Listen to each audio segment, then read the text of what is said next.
ஆகா base Ireland கிட்ட தான் மண்ணை கவனிங்கன்னு பார்த்தா இங்கிலாந்து கூட சூப்பராக ஒயிட் வாஷ் ஆயிட்டீங்களே. உங்களோட பெர்ஃபார்மன்ஸ் வேற லெவல்மா. இப்படி வந்து சொல்கிற மாதிரி தான் இந்தியாவோட பெர்ஃபார்மன்ஸ் நேற்று இருந்துச்சுங்க. நேற்று இந்தியாவுக்கும் இங்கிலாந்துக்கும் நடந்த கடைசி T20 மேட்ச்சில் ஆல்ரெடி இந்தியா சீரீஸில் தான் மண்ணை கவிட்டாங்க.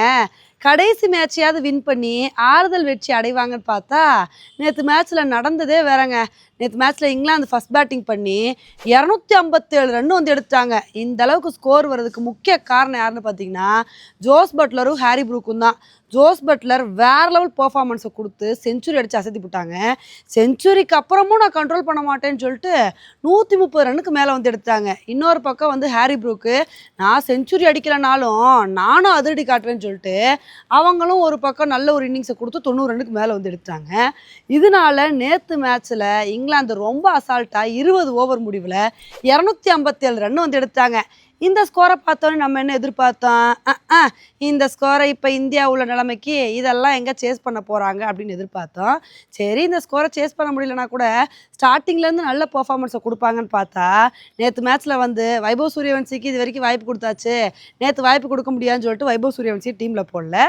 சரி, மற்ற பிளேயர்ஸ் நல்ல கான்ட்ரிபியூஷன் பண்ணுவாங்கன்னு பார்த்தா சஞ்சு சாம்சனு, ஸ்ரேயஸ் ஐயர்னு சொல்லிட்டு எல்லாருமே வர நடைக்கட்டா அப்படின்னு சொல்லிட்டு கிளம்பிட்டாங்க. ஏதோ இசான் கிசான் திலக் வர்மா நாங்கள் மருந்துக்கு இந்தியன் டீமுக்காண்டி மருந்துக்கு நாங்கள் 2 பேர் மட்டும் ஓரளவுக்கு டீசெண்டான பெர்ஃபார்மன்ஸை கொடுப்போம்னு சொல்லிட்டு 2 பேர் மட்டும் ஹாஃப் செஞ்சுரி அடித்து அசத்துனாங்க. ஆனால் அசத்தி என்ன பிரயோஜனம்? இந்தியானால இந்த ஸ்கோரை வந்து சேஸ் பண்ண முடியல.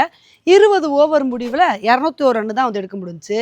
இதனால இந்த மேட்சை வந்து இங்கிலாந்து ரொம்ப கம்ஃபர்டபுளாக 56 ரன் வித்தியாசத்தில் வின் பண்ணி இமாலய வெற்றி அடைஞ்சிட்டாங்க. இப்போ இந்த மேட்சை இங்கிலாந்து வந்து வின் பண்ணது மூலமாக இந்த T20 சீரீஸை 4-0 அப்படின்ற அடிப்படையில் ரொம்ப அழகாக வின் பண்ணி இந்தியாவை ஒயிட் வாஷ் பண்ணிட்டாங்க. நல்ல வேலை ஃபஸ்ட்டு மேட்ச்சு மழை விழுந்து கேன்சல் ஆச்சு. அந்த மேட்ச் நடந்துருந்துச்சு அப்படின்னா 5-0 அப்படின்னு சொல்லிட்டு நம்மளை அசால்ட்டாக அடித்து தூக்கி போட்டு போயிட்டே இருப்பாங்க. ஏன் தான் இந்தியா இவ்வளோ மோசமாக விளையாடுறாங்கன்னு தெரிலங்க. சாம்பியன் டீமாக இருந்துக்கிட்டு அயர்லாந்து கூட ஒயிட் வாஷ் ஆனோம், இங்கிலாந்து கூட நல்ல பெர்ஃபார்மன்ஸை கொடுப்போன்னு பார்த்தா இப்போ இங்கிலாந்து கூடயும் மோசமாக வந்து தோற்றுருக்கோம். நம்ம இந்தியன் கிரிக்கெட் டீமுக்கு என்ன தான் ஆச்சு அப்படின்னு வந்து தெரியல. ஓகே ஃப்ரெண்ட்ஸ், நம்ம இந்தியன் டீமோட பெர்ஃபார்மன்ஸை பற்றி நீங்கள் என்ன நினைக்கிறீங்க அப்படின்றத என்னோட கமெண்ட் செக்ஷனில் போடுங்க. இதே மாதிரி இன்னொரு வீடியோவில் உங்களை வந்து மீட் பண்ணுறேன். Bye friends.